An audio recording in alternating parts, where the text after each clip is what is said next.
Nous n'allons pas tous connaître Jésus par le même chemin ou par les mêmes raisons. Pour quelqu'un, c'est un cas de maladie. C'est pourquoi quelqu'un dira, moi je n'ai rien comme problème. J'ai entendu parler de la vie éternelle et c'est la raison pour laquelle je suis venu. Lui aussi, il n'a pas menti, cette personne. Mais sur une centaine de personnes, 80 sur les 100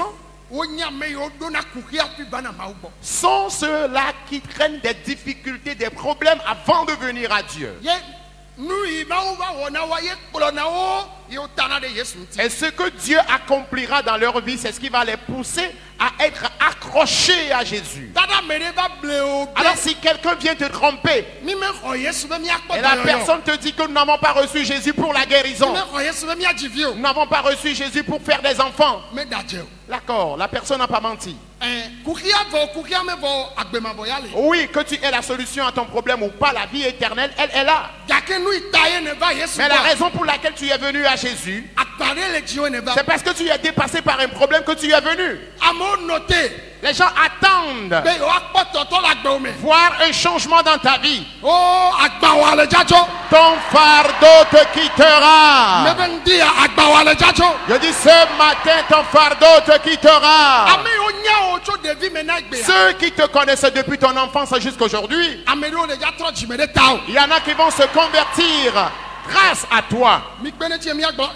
Aidez-moi à répondre Amen. Alléluia. Amen. Un homme cherchait d'enfants. Après son mariage, malheureusement, l'utérus de sa femme a été enlevé. Il est revendeur du carburant ou d'essence.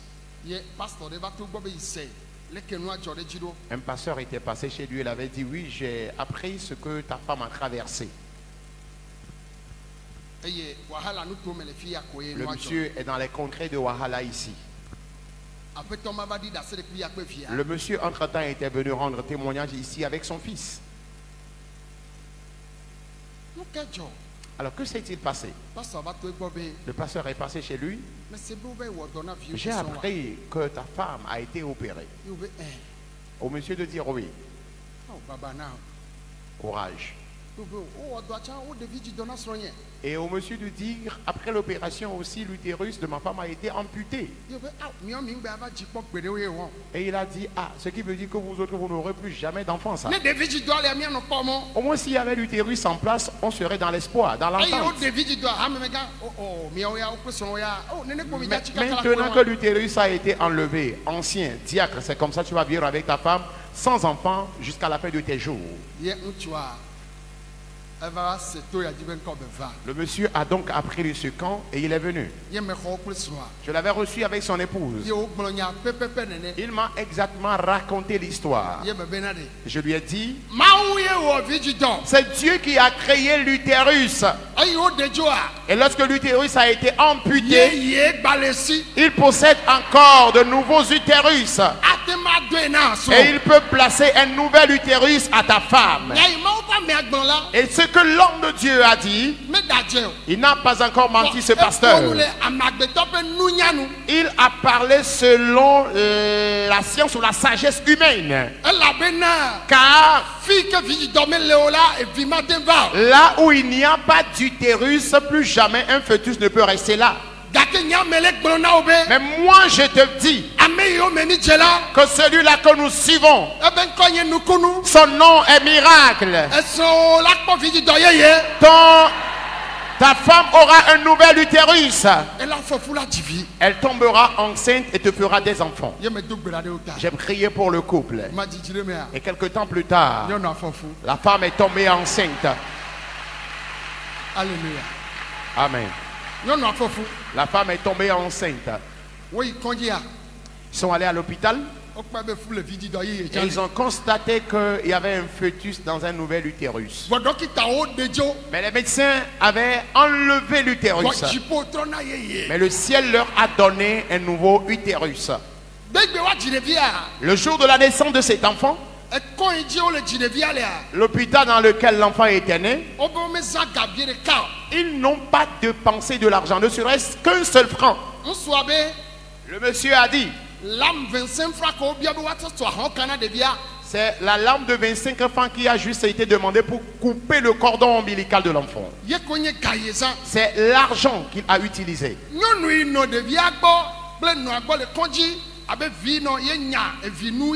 La femme qui avait assisté son épouse lors de l'accouchement à l'hôpital, elle aussi a traîné l'infécondité durant 15 ans. Avant d'accompagner cette femme enceinte à l'hôpital pour l'assister lors de son accouchement.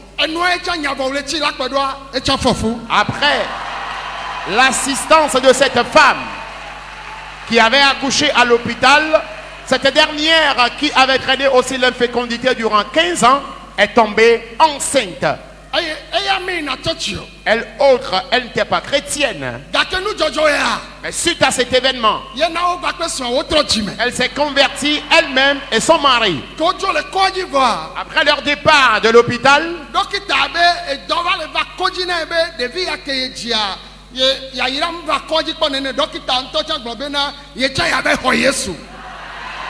au docteur lui-même de dire, depuis qu'il a créé sa clinique, il n'a jamais eu assez de clients dans cette clinique-là. Mais après l'accouchement de cet enfant, il a eu assez de clients dans l'hôpital. Et donc pour cela, lui aussi, il décide de recevoir Jésus dans sa vie. Jésus ne nous appellera pas par les mêmes raisons.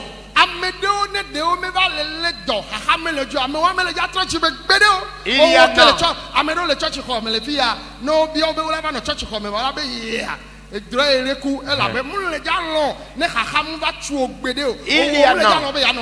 y a s'ils ne rencontrent pas de difficultés ou de problèmes. Il y a même des gens actuellement dans ce temple ici, si on leur interroge, ils vont nous répondre de façon affirmative. Ils ont eu à dire aussi que jamais ils ne vont recevoir Jésus. Mais c'est des problèmes qui les ont poussés finalement à recevoir Christ. Alors ceux qui ont l'habitude de dire nous n'avons pas reçu Jésus pour recevoir des miracles, c'est vrai ce qu'ils ont dit. Mais le miracle conduit l'homme à Dieu.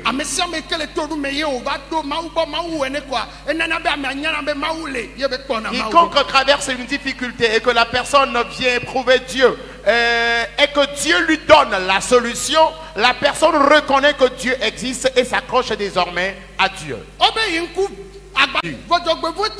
Mais malheureusement, c'est que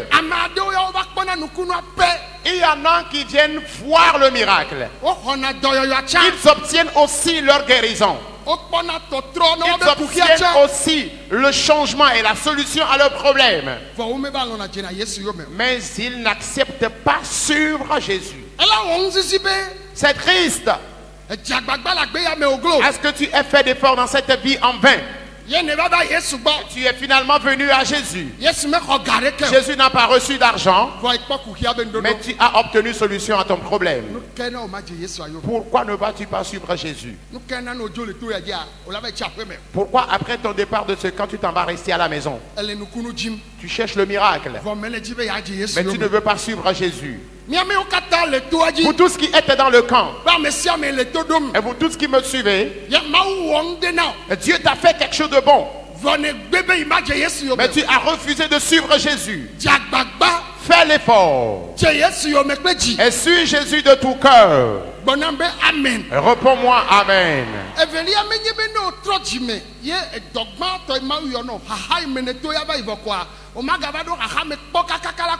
Au second point, si après ta guérison, Dieu t'a donné la solution à un problème, cela ne voudrait pas dire que tu n'auras plus de problème jusqu'à la fin de tes jours. Non. Tu vas encore traverser d'autres situations pénibles. Et j'ai l'habitude de dire, les problèmes, les persécutions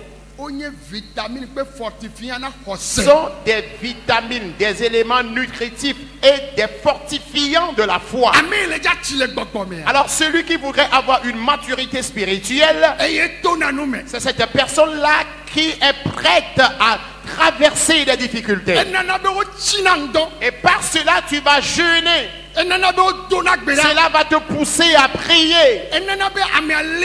Cela va te pousser à être affermi en Christ. Alors si ce n'est pas les épreuves, toi un chrétien ici, il y a longtemps tu n'as plus jeûné. Ah mais non.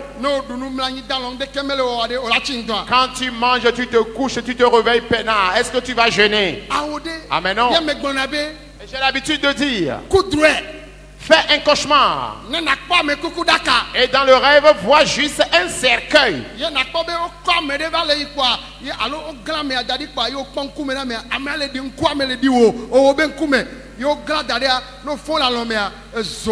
Et tu vois un cadavre. Tu vois le corps d'un cadavre qui est exposé et la personne te ressemble légèrement. Lorsque tu vas te réveiller de ton sommeil, tu vas commencer par invoquer le feu. Le sommeil va disparaître en même temps de tes yeux. Le sommeil va disparaître. Et tu vas commencer par prier, par invoquer le feu. Parce qu'un problème est arrivé. Mais ce problème-là ne mettra pas fin à ta vie. L'apôtre Paul a dit dans Romains le chapitre 8. À plusieurs reprises, ils nous mettent à mort. Plusieurs fois, ils nous mettent à mort. Mais le Seigneur nous vivifie. Si le nombre de fois que les méchants t'ont tué, cela allait être validé, tu serais mort il y a longtemps. Eux-mêmes, ils le font et attendent que très bientôt tu vas mourir. Mais te voilà. Lorsque tu as prié, les projets ont été anéantis. Tu n'es pas dans le camp. Je dis, leurs projets ont été anéantis. Le cercueil préparé pour toi est resté vide. Ton tombeau est resté vide. Ils attendent que tu seras bientôt enterré.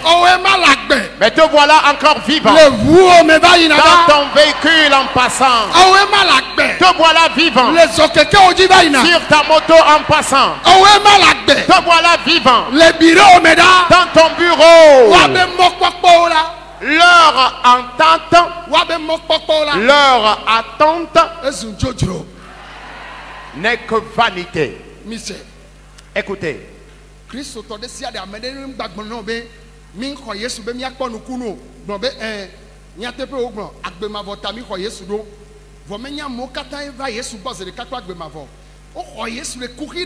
Ah oui.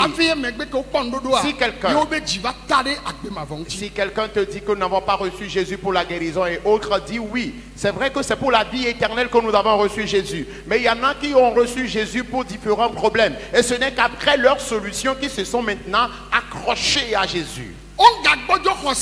Que personne n'affaiblisse ta foi, ne te décourage.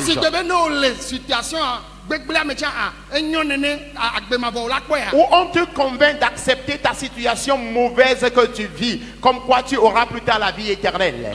Ah mais non. Oui, nous aurons aussi la vie éternelle bien sûr. Et la guérison aussi nous allons la voir. La bénédiction aussi nous l'aurons. La vie éternelle nous allons la voir. Les enfants aussi nous allons les avoir. Nous allons aussi avoir de bons maris, de bonnes femmes. Ce matin